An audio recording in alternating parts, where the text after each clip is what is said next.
இது ஃபர்ஸ்ட் மலேசியாவின் செய்திகள் உங்களுக்காக.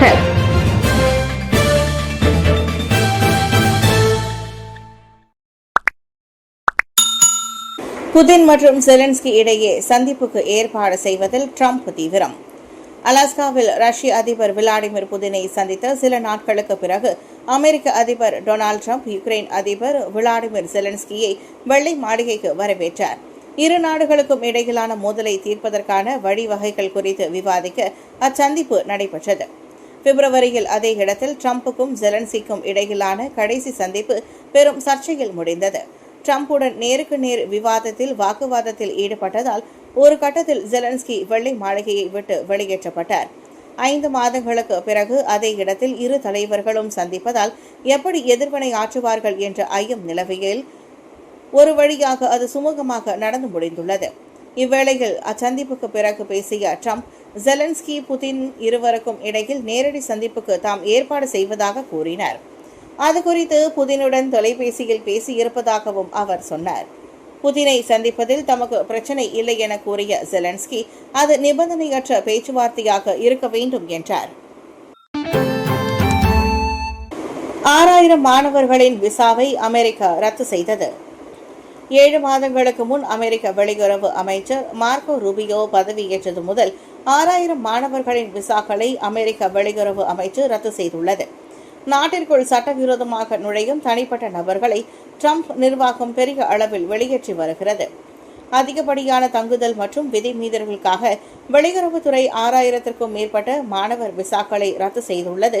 அவற்றில் பெரும்பாலானவை தாக்குதல், போதையில் வாகனம் ஓட்டுதல், திருட்டு மற்றும் பயங்கரவாதத்திற்கான ஆதரவு ஆகியவை அடங்கும் என்று வெளியுறவுத்துறை அதிகாரி ஒருவர் தெரிவித்தார். இந்த விசாக்களில் சுமார் 4000 விசாக்கள் விதிமீறல்களுக்காக ரத்து செய்யப்பட்டதாக அவர் மேலும் கூறினார். அமெரிக்க வெளியுறவு கொள்கை நலன்களுக்கு தீங்கு விளைவிப்பதாக கருதப்படும் தனிநபர்களின் விசாக்களை ரத்து செய்ய ரூபியோ அந்த நடவடிக்கைகளை எடுத்தார். மேலும் சீனாவில் இருந்து வரும் மாணவர்களை இன்னும் தீவிரமாக கண்காணிப்பதற்கும் அவர் உறுதி பூண்டுள்ளார். மார்ச் மாதத்தில் குறிப்பாக இஸ்ரேலுக்கு எதிராக போராடும் மாணவர்களும் தினசரி அடிப்படையில் விசாக்களை ரத்து செய்வதாக அமெரிக்க உயர்நிலை அரசு தந்திரி கூறினார். சிங்கப்பூருடன் எல்லை தாண்டிய மின் ஹெய்லிங் சேவை குறித்து விவாதிக்க மலேசியா தயாராக உள்ளது. ஜொஹூருக்கும் சிங்கப்பூருக்கும் இடையிலான எல்லை தொடர்புகளை மேம்படுத்தும் நோக்கில் மின் ஹெய்லிங் சேவைகள் குறித்த விவாதங்களை நடத்த மலேசியா தயாராக இருப்பதாக போக்குவரத்து அமைச்சர் அந்தோனி லோக் தெரிவித்துள்ளார். இத்திட்டத்தை நடைமுறைப்படுத்துவதற்கு இரு நாடுகளின் சம்பந்தப்பட்ட தரப்புகளுக்கு இடையே விவாதங்கள் தேவைப்படும் என்று தெரிவிக்கப்பட்டது.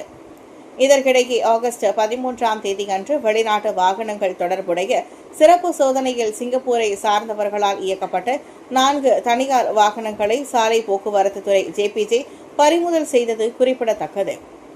மேலும் சிங்கப்பூர் சுற்றுலா பேருந்துகள் தொடர்பான சோதனையில் சிங்கப்பூர் சாரதிகள் இயக்கிய 5 பேருந்துகளை JPJ பறிமுதல் செய்ததையும் லோக் தெரிவித்தார். இந்த வாகனங்களுக்கு செல்லுபடியாகும் உரிமம் இல்லை என்றும் அவை பொது சேவை வாகனங்களுக்காக பதிவு செய்யப்படவில்லை என்றும் தற்போது நீதிமன்றத்தில் வழக்கு தொடரப்பட்டு வருகின்றது என்றும் அறியப்படுகின்றது. 2025 பினாங்கு சி விளையாட்டுப் போட்டியில் இடம்பெறும் கபடி. 2025ஆம் ஆண்டு செப்டம்பர் 3 முதல் 6ஆம் தேதி வரை மலேசிய அறிவியல் பல்கலைக்கழகத்தில் நடைபெறவுள்ள பினாங்கு சி விளையாட்டுப் போட்டியில் இந்தியர்களின் பாரம்பரிய விளையாட்டான கபடி போட்டியும் இடம்பெற உள்ளது என்று மலேசிய கபடி சங்கம் அறிவித்துள்ளது.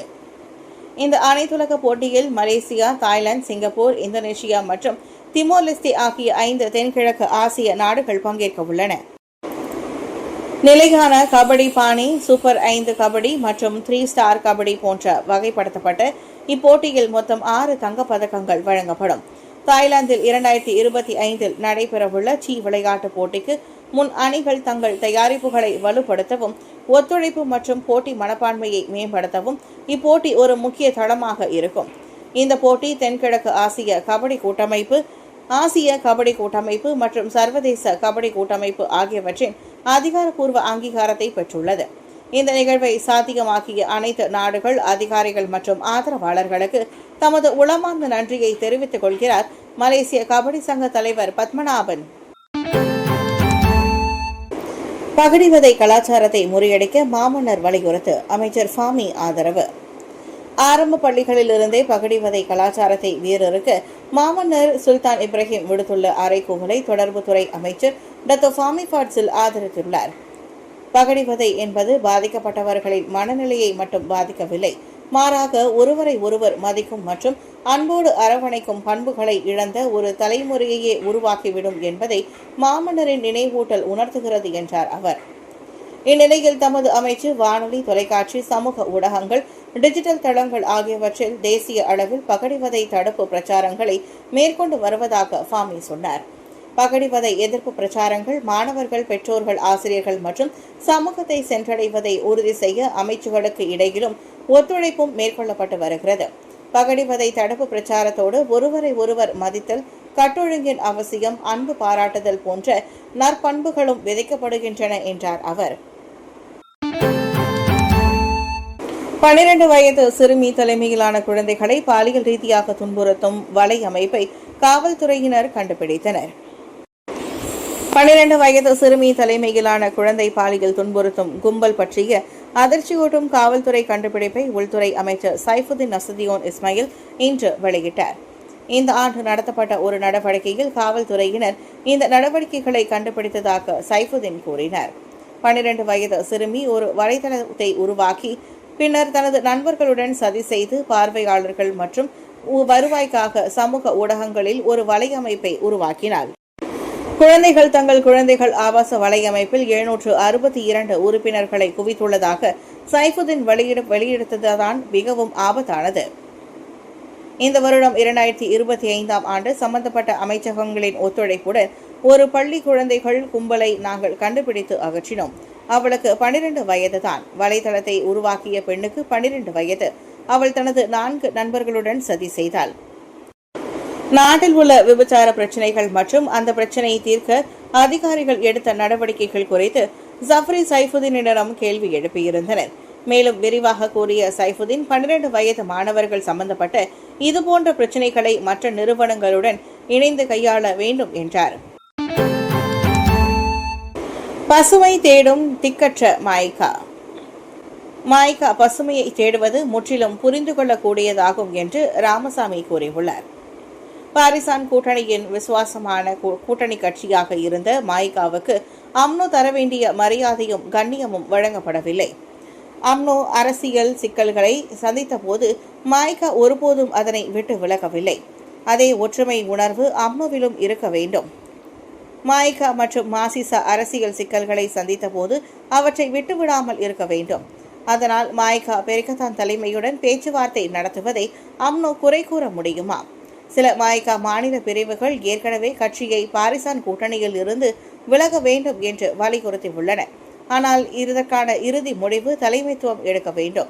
மாய்காவின் உண்மையான பிரச்சினை என்னவெனில், இந்திய சமூகத்தில் வேரூன்றிய ஆதரவுடன் தன்னை ஒரு முன்னணி இந்திய அரசியல் கட்சியாக நிறுவுவதற்கு முயற்சிப்பதற்கு பதிலாக தேர்தல் இருக்கை ஒதுக்கீடுகளுக்காக அம்னோ மீது நீண்ட காலமாக அதிகமாக சார்ந்திருப்பதுதான்.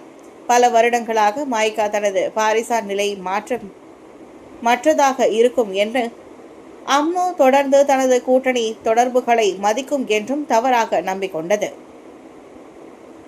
அம்னோவானது மாய்காவையும் மற்றும் மாசிசாவையும் பின்புறம் குத்தினால் மாய்கா எதிர்க்கட்சி தளத்தில் பசுமையான நம்பிக்கையூட்டும் வாய்ப்புகளை தேடுவதுதான் விவேகமான செயலாகும். அதில் எந்த குறையும் இல்லை என்று அவர் கூறினார். பிள்ளையின் பள்ளி டை திட்டத்தை பார்த்து அலறிய தந்தை, சூனியம் என்று தவறாக புரிந்து கொண்ட நகைச்சுவை சம்பவம். தனது குடும்பம் சூனியத்தால் குறிவைக்கப்பட்டதாக நம்பிய தந்தை ஒருவர் அது உண்மையில் தனது குழந்தையின் பள்ளி கலை திட்டம் என்பதை அறிந்து பெரும் ஆச்சரியத்தில் மூழ்கியுள்ளார். இச்சம்பவத்தை வலைதளத்தில் பகிர்ந்து கொண்ட அவர் முதலில் பிள்ளையின் கைவேலையை பார்த்து அது சூனிய பொம்மை என்று நினைத்து அதனை தூக்கி எறியும்படி மனைவியிடம் உத்தரவிட்டுள்ளார்.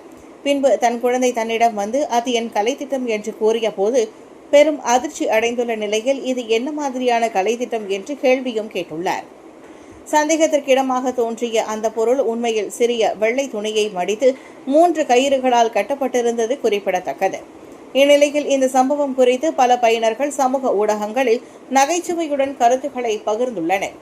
டைடை நுட்பம் என்பது சாயத்தில் தோய்த்து பிறகு கயிறுகளை அவிழ்த்துவிட்டால் அது இனியும் சூனியம் போல் தோன்றாது, மாறாக அழகாக காட்சியளிக்கும் என்று வலைதளவாசி ஒருவர் கருத்துரைத்துள்ளார். மித்ராவையும் தாண்டி இந்திய சமூகத்துக்கு அரசாங்கம் பல்வேறு வகையில் உதவுகிறது. பிரதமர் அன்வார் இந்திய சமூகத்தை அரசாங்கம் புறக்கணித்திருப்பதாக கூறப்படும் குற்றச்சாட்டுகளை பிரதமர் ஸ்ரீ அன்வார் இப்ராஹிம் திட்டவட்டமாக மறுத்துள்ளார். குறை சொல்பவர்களின் கண்களுக்கு மித்ரா மட்டுமே தெரிகிறது. மித்ரா மூலம் மட்டுமே இந்திய சமூகத்திற்கு அரசாங்க உதவிகள் கிடைப்பதாக எல்லோரும் நினைத்துக் கொண்டிருக்கிறார்கள். ஆனால் மித்ராவுக்கு வெளியேயும் இந்திய சமூகத்திற்கு பல்வேறு நலத்திட்டங்களை அரசாங்கம் செயல்படுத்தி வருகிறது. உதாரணத்திற்கு 2022 SDR எனப்படும் ரஹ்மா ரொக்க உதவி திட்டத்தின் மூலம் இந்திய சமூகத்திற்கு 500 மில்லியன் ரிங்கிட் ஒதுக்கப்பட்டது. அதுவே இவ்வாண்டு 972 மில்லியன் ரிங்கிட்டுக்கு உயர்த்தப்பட்டுள்ளது. இது தவிர இந்தியர்களுக்காக 1.2 பில்லியன் ரிங்கிட் மதிப்பில் வீடமைப்பு கடன் உத்தரவாத திட்டம் அறிமுகப்படுத்தப்பட்டுள்ளது. இன்று காலை மக்களவையில் பிரதமருக்கான கேள்வி பதில் நேரத்தின் போது டாக்டர் ஸ்ரீ அன்வார் அவ்வாறு கூறினார். அரசாங்கத்தை கண்காணிக்க 12 எதிர்க்கட்சிகள் அதிகாரப்பூர்வமற்ற முறையில் ஒத்துழைப்பு. முஹதின் மடானி அரசாங்கம் அதன் வாக்குறுதிகளை நிறைவேற்றுவதை கண்காணிக்கவும் தனது ஒவ்வொரு செயலுக்கும் அரசாங்கம் பொறுப்பேற்பதை உறுதி செய்யவும் ஏதுவாக அதிகாரப்பூர்வமற்ற முறையில் ஒன்றிணைந்து செயல்பட 12 எதிர்க்கட்சிகள் இணங்கியுள்ளன. பிரதமர் ஸ்ரீ அன்வார் இப்ராஹிம் நிறைவேற்ற தவறியதாக கூறப்படும் வாக்குறுதிகளையும் கண்காணிக்கப்போம் என பெரிக்கத்தான் நேஷனல் கூட்டணி தலைவர் தான் ஸ்ரீ முஹதின் யாசின் கூறினார். பெர்ச்சத்து, பாஸ், கெரகான், பெஜுவாங், மூடா, மலேசிய இந்திய மக்கள் கட்சியான MIPP, ராமசாமியின் உரிமை கட்சி, வேதமூர்த்தியின் மலேசிய முன்னேற்ற கட்சி, தேசிய இந்திய முஸ்லிம் கூட்டணியான இமான், புத்ரா, பெர்ஜாசா உள்ளிட்டவை அக்கட்சிகளாகும். இந்த அதிகாரப்பூர்வமற்ற கூட்டணியின் பெயர் பின்னர் அறிவிக்கப்படும் என நேற்றைய செய்தியாளர் சந்திப்பில் முஹதின் சொன்னார். இது பதிவு பெற்ற அரசியல் கூட்டணி அல்ல என்பதையும் அந்த முன்னாள் பிரதமர் தெளிவுபடுத்தினார். பெரிக்கத்தானுக்கு வெளியே இருந்தாலும் மக்கள் பிரச்சினைகளுக்கு தீர்வு காண உதவும் வகையில் அக்கட்சியின் தலைவர்களை ஒன்றிணைப்பதே இதன் நோக்கம் என்றார் அவர்.